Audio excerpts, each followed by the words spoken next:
नमस्कार, मैं अमित गोदियाल और आप देख रहे हैं उत्तराखंड हलचल। कल हमने आपको एक वाकया दिखाया जिसमें पूर्व सैनिक के साथ मारपीट हुई और उनकी मौत हो गई। मौत के कारण जो है वो अभी स्पष्ट नहीं हो पाया है।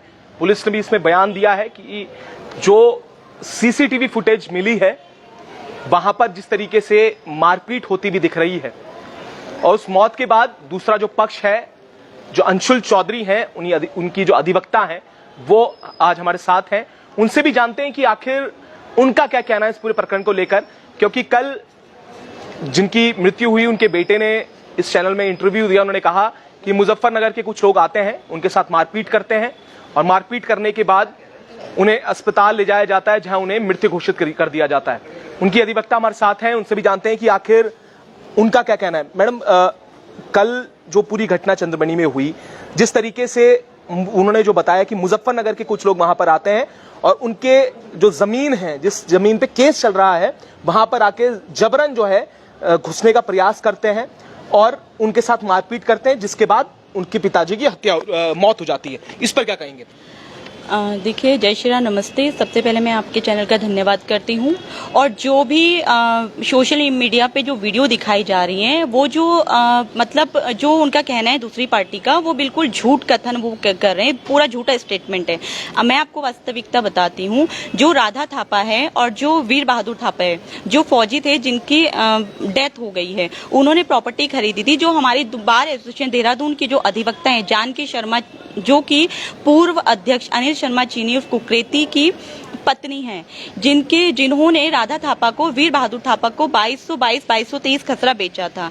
तो और जो हम जहां पे वो राधा थापा अभी इस वक्त है, जहां पर वो घर बना हुआ है, वो राधा थापा की प्रॉपर्टी नहीं है, जिसके कागज मेरे पास है। आप यहां पर जूम करके दिखा सकते हैं कि जानकी शर्मा ने उनको 2222, ये है, ये वाला 2222 और 2223 बैठा है। ये बात को राधा थापा भी बहुत अच्छे से जानती है, वीर बहादुर थापा भी अच्छे से जानते हैं, जानकी भी बहुत अच्छे तरीके से जानती है कि मैंने राधा को गलत प्रॉपर्टी बेची, कब्जा कहीं और दिया है। वो प्रॉपर्टी 2220 है, जिसपे राधा थापा का मकान बना हुआ है, जिसपे एसआईटी ने अपनी क्लियर रिपोर्ट दी है कि जानकी शर्मा ने, आप ये दिखाइए जी, ये आप दिखाइए, ये आप दिखाइए, सबको पता चल जाएगा वास्तविकता क्या है। ये जूम करके दिखाएगा, ये वाला।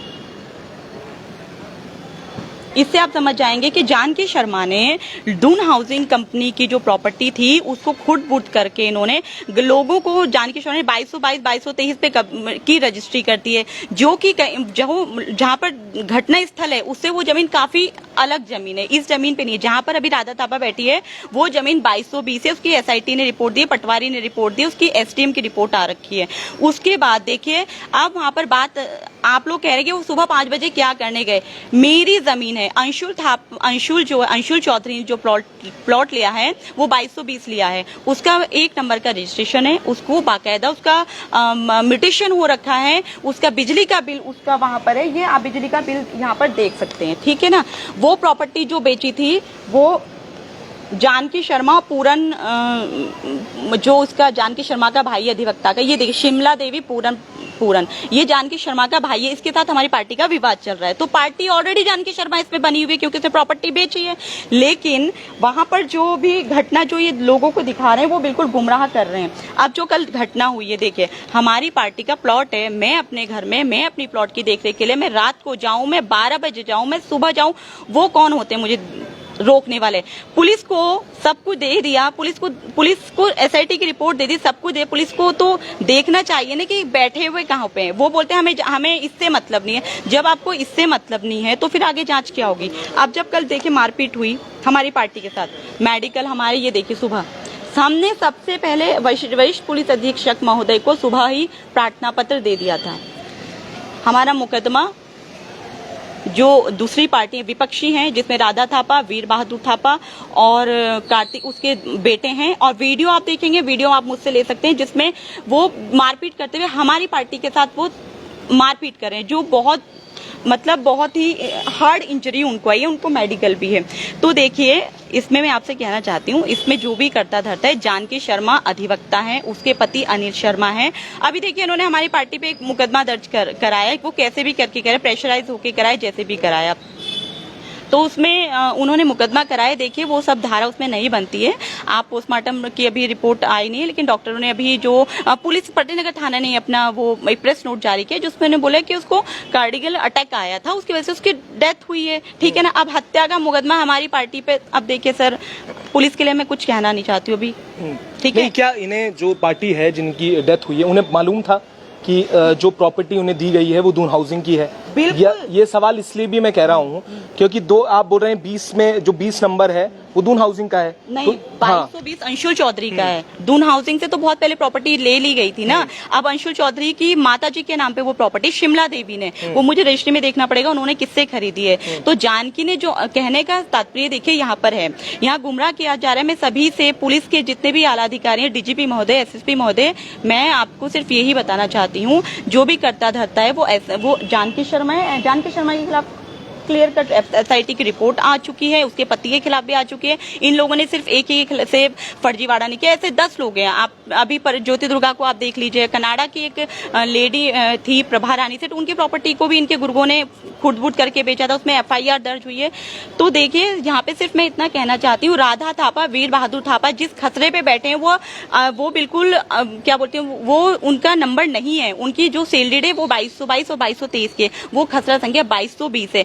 तो ये जो जानकी शर्मा, राधा थापा, वीर बहादुर थापा, इन्होंने मिलकर के उस जमीन को कब्जाया है और ये बिल्कुल इन्हें अंडरस्टूड थे ये बहुत अच्छे तरीके से कि ये प्रॉपर्टी हमारी नहीं है, लेकिन गुंडागर्दी के बल पे। और अंशुल चौधरी का जो रजिस्ट्री है वो बाकायदा जहां वो अपना निर्माण कार्य जहां था, वो जहां मौके पे था, वो उसका अपना प्लॉट है, उसकी रजिस्ट्री है, उसका म्यूटेशन है और ये लोग गलत तरीके से वहां पर बैठे हैं। और जो वीर बहादुर थापा की, ठीक है, उसका मुझे खेद है, लेकिन देखिए फौजियों का हम सम्मान करते हैं। आप वीडियो में देखेंगे वीर बहादुर थापा ने इतनी आप देखेंगे वीडियो में अंशुल को कितनी बुरी तरीके से मारा है। आप देखिए वहां तो कोई मुकदमा दर्ज नहीं हुआ है। तो देखिए न्याय व्यवस्था सभी के लिए एक जैसी है। माननीय न्यायाधीश महोदय, मैं आपसे भी हाथ जोड़कर निवेदन करती हूँ, अगर ये वीडियो आप देख रहे हैं, क्योंकि देखिए पुलिस अपना काम कर रही है, दबाव में आके किया, जैसे आके, वो मुझे इतना नहीं पता है। अभी मुझे ये भी पता चला कि वहां पे सहदेव सिंह पुंडीर जी भी गए हुए थे। तो देखिए सहदेव सिंह पुंडीर जी हैं, जो ये लोग हैं, जो ये लोग वहां पर, जो अंशुल चौधरी, वो भी उनका विधायक क्षेत्र का है। ठीक है ना। आप सत्यता को जाने, उसके बाद आप ऐसे किसी को दबाव में आप मतलब वहां पे जा रहे हैं। मुझे दोनों पक्ष को सुने, क्योंकि देखिए आप सम्मानित व्यक्ति हैं, ठीक है ना, आपको वहां की जनता ने चुना है, ठीक है ना, तो सबका आपको सुख दुख का ख्याल रखना है। तो मेरा इस चैनल के माध्यम से मैं ये कहना चाहती हूँ, जो भी एफआईआर अंशुल चौधरी और लोगों पे की, और देखिए पत्रकार बंधु पे मुकदमा दर्ज किया, बहुत ही शर्म की बात है। पत्रकार हमारे देखिए जो उन्हीं के माध्यम से सारी चीजों को उजागर किया जाता है ना, उन लोगों पे मुकदमा बहुत ही गलत, अनुचित मुकदमा दर्ज हुआ है, उन पे दबाव बनाने के लिए हुआ है, क्योंकि वो लोग सत्यता को दिखाना चाहते थे। लेकिन जानकी शर्मा जब भी कोई सत्यता को दिखाना चाहता है, कोई भी उनके खिलाफ बोलता है, मेरे खिलाफ भी उसने कई बार, जानकी शर्मा ने बहुत तारीख मुझे भी बहुत तारीख से, मैं अभी बोलना नहीं चाहती हूँ, बहुत सारे एविडेंस है मेरे पास। तो कहने का मतलब ये कि राधा थापा जहाँ बैठी है वो जमीन राधा थापा की नहीं है, वो घर भी उन्होंने इलीगल वहां पर बनाया हुआ है। सीसीटीवी फुटेज भी है, जो सीसीटीवी फुटेज दिखाई जा रही है उसमें भी तस्वीरें कुछ और कहते हैं। उनके बेटे पे जिस तरीके से जो वो बता रहे हैं कि हमला हुआ, उन डंडों से जो उन पे मारा गया, आप कह रहे हैं कि उनके द्वारा मारा गया है अंशुल चौधरी को। कल एक वीडियो भी आपने जारी किया जिसमें आपने कहा कि उन्हें गंभीर चोटें आई हैं, और एक सीसीटीवी का दूसरा पहलू है जहां पर उस सीसीटीवी फुटेज में दिखाया जा रहा है, दिख रहा है कि किस तरीके से वो लोग आते हैं और इनके घर से बाहर से ताला लगाते हैं और इस तरीके के कुछ बंद करने का प्रयास करते हैं। देखिए अभी मैं यही आपको बताना चाह रही हूँ, आप देखिएगा जिस घर में जहां अंशुल है, आप देखिए पहले वीडियो को ठीक से देखिए, जहां अंशुल खड़ा हुआ है वो अंशुल के नाम का प्लॉट है। अंशुल उसके घर पे नहीं गया, उसके घर का गेट देखिए कहां पर है, उन्हें जबरदस्ती खींच के वहां पर ले जाए। वीडियो को आप सही से देखिएगा, ठीक है ना। वो लोग अंशुल, मैं सर, मेरे 2 प्लॉट हैं, बगल वाला आपका है, ये वाला मेरा प्लॉट है। मैं अपने बाउंड्री हमारी एक ही है, मिलती जुलती। आप मेरे प्लॉट में क्यों आ रहे हो? मैं अपने प्लॉट में कुछ भी कर रहा हूँ, मैं टीम्स में कुछ भी कर रही हूँ अपने प्लॉट में, आप क्यों आए? हमला आपने किया। और देखिए पुलिस ने पूरा डीवीआर उनका लिया हुआ है। अगर वो सच्चे हैं तो ठीक है, सत्यता सबके सामने आएगी। हमारे पास भी सारा वीडियोज है, जो भी है। ये नहीं होता है कि पुलिस जो भी कहेगी वो सच होगा, ठीक है ना। बहुत सारे केस है, पुलिस बहुत सारे में मुकदमा दर्ज करती है। पटेल नगर में जो अभी मैं बोलना नहीं चाह रही, बहुत सारे चीजें हैं। अभी पटेल नगर में 93/11 FIR बहुत टाइम से पेंडिंग है, 2011 से, जो अनिल शर्मा ने कनाडा वाली पार्टी पे किया हुआ है, जिसमें 3 बार FIR आ गई है। मनमोहन सिंह नेगी जी ने किया, उसमें जगत सिंह नेगी जी ने किया। तो आप क्यों घुमा रहे हो उसको? आप जब उसने झूठी FIR हमारी पार्टी पे कराई तो 182 विद FIR बना के कोर्ट क्यों नहीं भेजे, क्यों लटका के भेजे हो? वहां पर इतने सारे मुकदमे जानकी शर्मा और अनिल शर्मा के विरुद्ध प्रार्थना पत्र गए हुए हैं, उनकी कोई सुनवाई नहीं हो रही है। इसका पता नहीं क्या, मतलब इसकी बहुत तगड़ी सेटिंग है। ठीक है, कोई बात नहीं है, फर्जी। लेकिन SIT से भी मुझे एक बहुत ही, मैं SIT से मुझे नाराजगी है। इसी SIT ने भूमि के फर्जीवाड़े खोले हैं। नहीं, तो SIT की जब रिपोर्ट आ गई थी तो क्या इसमें आपने न्यायालय में गए हैं इसको लेकर? देखिए, ये लिख दिया, ये मैं देख रहा हूं। SIT ने लिख दिया। क्यों SIT ने इनको बचाया? SIT ने क्यों एक DGP को लेटर नहीं भेजा, SSP को क्यों नहीं भेजा कि इनके द्वारा ये फर्जीवाड़ा किया गया, मुकदमा दर्ज किया जाए? ये क्या मतलब है? ये दे दिया। ये तो हमें भी जानते हैं कि हमारे साथ, वो तो हमें भी पता है सर, हमारे इन्होंने फ्रॉड किया हमारे साथ, वो तो हमें भी पता है। 2222 से SIT भी इनसे कहीं ना कहीं मिली हुई है। मैं देखिए, अभी अगर कुछ नहीं होता है तो मैं रिट पे जाऊंगी, मेरे पास कोई ऑप्शन नहीं है, ठीक है। लेकिन मुझे, मैं जो SSP हमारे अभी वर्तमान में अजय सिंह जी, मुझे भरोसा है वो न्याय करेंगे हैं। और मेरा निवेदन है अजय सिंह जो हम SSP महोदय हैं कि इसकी, मैं बोलती हूँ इसमें तो CBI जांच होनी चाहिए, क्योंकि देखिए बहुत बड़ी दलदल है। कोई भी थाना, मैं बोली अगर 10 थाना भी लगेगा ना तो इनके फर्जीवाड़े नहीं खोल पाएगा। ये बहुत बड़ी दलदल है। और देखिए जो भी दिखाया गया, वीर बहादुर थापा के जो बेटा स्टेटमेंट दे रहा है, बिल्कुल गलत दे रहा है। वो जो स्टेटमेंट है वो खुद ही एक्यूज्ड है। हमारी FIR में हमने जो उसकी कंप्लेन की हमारी पार्टी ने, वो खुद नामजद है, इसमें FIR में उसका विवरण है। तो इन लोगों ने मारपीट की है, हमारी पार्टी ने नहीं की है। आप वीडियो को ढंग से देखिएगा, वो अपनी बाउंड्री के अंदर है। वो जो घर है वो उनके घर नहीं गए, ये लोग उनके घर पे हैं। वीडियो को सही से देखिएगा। बिल्कुल, पर सवाल यही है कि एक भूमि विवाद ने एक व्यक्ति की जान ले ली, और ये घटना अगर ना होती तो शायद जो वीर बहादुर हैं वो आज जीवित होते। ये भी अपने आप में बड़ा सवाल। मैं आपको एक बताना चाहती हूँ। देखिए, आज मैं इस चैनल के माध्यम से ये भी बताना चाहती हूँ, देखिए जब कोई पेड़ होता है ना, उसको खोखला करती है उसकी जड़। आप जड़ को तो पकड़ नहीं रहे हो, आप तने को काटे हो, तो वो जड़ ने, वो जो उसके तने वो दोबारा से आने। इसकी जड़ जो है, जो फर्जीवाड़ा किया वो जानकी शर्मा के द्वारा किया गया। एक बार जानकी शर्मा पे FIR हो जाए, आप क्या सोचे, अभी ये FIR मुकदमा दर्ज हुआ, सब जमानत पे आ जाएंगे, उसके बाद वो अपनी जमीन पे नहीं जाएगा क्या? मतलब ये चलता ही रहेगा। पुलिस शांत क्यों नहीं कर रही है? पुलिस एक सही रिपोर्ट क्यों नहीं दे रही है? आप बताइए ना, क्यों नहीं दे रही है पुलिस सही रिपोर्ट? सही को सही कहे, गलत को गलत कहे। राधा थापा गलत नंबर पे, मैं उसका एफिडेविट देने के लिए तैयार हूँ। अगर राधा थापा सही नंबर पे पाई जाती है, आप मेरे खिलाफ मुकदमा दर्ज कीजिएगा। वो गलत जगह बैठी हुई। जानकी शर्मा को उसके पता है कि मेरे को फ्रॉड जमीन बेची है, वो जानकी शर्मा पे FIR क्यों नहीं कर रही है? वो अनिल शर्मा पे FIR क्यों नहीं कर रही है? उनका मिलके साथ क्यों दे रही है? हम पार्टी ने उसको बता दिया कि भाई जानकी शर्मा ने क्यों। तो ये राधा थापा, ये सब कुछ नहीं है इनका, ठीक है। उसके लिए वीर बहादुर थापा के साथ एक ट्रेजेडी हुई, वो मैं उसके लिए बहुत मैं दुखी हूँ उसके लिए। लेकिन देखिए, मारपीट भी उसने ही की है आकर के, हमारी पार्टी ने नहीं की है। ये लोग, इन्हें मुजफ्फरनगर गुंडा कहा जा रहा है। किस बात के गुंडे? लाइए इनके लिए FIR, अब तो मुकदमा कर लाइए, कोई FIR लाइए इनकी, यूपी में इनके खिलाफ नाम। ये गैंगस्टर है क्या है? ये एक नॉर्मल आदमी है, पैसा दिया है सर, जमीन खरीदी है, अपना खून पसीने की जमीन, पैसा दिया इन्होंने। उन्हें आप मुजफ्फरनगर गुंडा बता रहे हो? अपने प्लॉट पे वो जाएगा नहीं।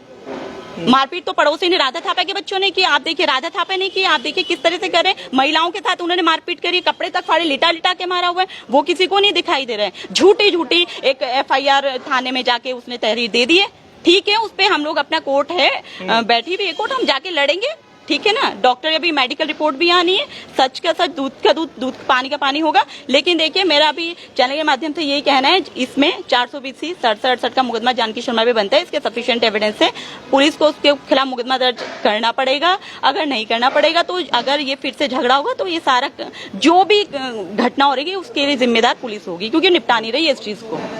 अब सवाल यहाँ पर यह है कि उत्तराखंड में गोल्डन फॉरेस्ट और दून हाउसिंग सोसाइटी की जो जमीनें हैं उसे पूर्ण रूप से खुर्द-बुर्द कर दिया गया है। उत्तराखंड सरकार ये दावे कर रही है कि गोल्डन फॉरेस्ट की लैंड को एक्वायर्ड कर लिया गया है। वहीं दूसरी और दून हाउसिंग सोसाइटी और धारा 4 की जो जमीनें हैं, जिस तरीके से वहां कब्जे हुए हैं, ये सरकार भी आंखें बंद करके बैठी हुई है। सवाल यहाँ पर यह है, मैं और हाँ बताना चाहती हूँ। जी, ये जो दून हाउसिंग सोसाइटी है, ये दून हाउसिंग कंपनी जो ये दिखा रहा है ना अनिल शर्मा, ये बोलता है मैं इसके पैनल पे था, ये एक कंपनी थी, ये एक फ्रॉड कंपनी है, इसकी सीबीआई जांच होगी तभी सब चीजें आएंगी। आप देखिए दून हाउसिंग कंपनी के जो डायरेक्टर संजय मोहन उनियाल थे, ठीक है, संजय मोहन उनियाल इसने बोला कि मैं उनका लीगल एडवाइजर था। आप देखिए दून हाउसिंग कंपनी की जमीन को जान की लूट रही है, सारे एविडेंसेस है, और उसका पति अनिल शर्मा दून हाउसिंग का लॉयर है, और तेरी पत्नी वहां पे जमीन को लूट रही है, तू कुछ नहीं कर रहा है, कंपनी के साथ धोख चीटिंग कर रहा है कि नहीं कर रहा है? आप बताइए। दोनों ने मिली भगत करके फिर संजय मोहन को जब ये पता चला तो उन्होंने कंपनी से इनको आउट करा। इवन अनिल शर्मा, इनका जानकी का 45 लाख का घोटाला उसने किया, उसकी डीसी चली हुई है, लाइसेंस उसका गया था। जानकी संजय मोहन उनियाल दून हाउसिंग के जो डायरेक्टर थे, मुझसे अब कॉपी ले लेना, इससे अब इसके खिलाफ ऐसा हमारी जो कमेटी थी बार काउंसिल ऑफ उत्तराखंड ने एक जजमेंट उसमें पारित किया है, लाइसेंस इसका गया हुआ है, और उसमें इससे 45 लाख का घोटाला किया। वो आप मुझसे एविडेंस ले सकते हैं। कितनी एविडेंस आपको जानकी शर्मा के लिए लेनी है? कितनी मुझसे लीजिए, सारी एविडेंस है। बहुत लोग चिल्ला चिल्ला के कहने के लिए। आप बताइए क्या अब सबको जितेंद्र साहनी के जैसे सुसाइड करना पड़ेगा कि तब सब नहीं जाएगी? है ना, अब वो मर जाएंगे। देखो इतनी हिम्मत तो किसी में नहीं होती है, ठीक है ना, कि और वो क्यों मरे, वो क्यों मरेंगे? देखिए अब तो ये होगा, धरना प्रदर्शन होगा, जो भी होगा। अब हम बिल्कुल, क्योंकि देखिए अगर सुनवाई जब नहीं होगी, पुलिस नहीं सुनेगी, कोर्ट नहीं सुनेगी, कोई तो फिर आपने क्या करेगा? आप बताइए। बिल्कुल।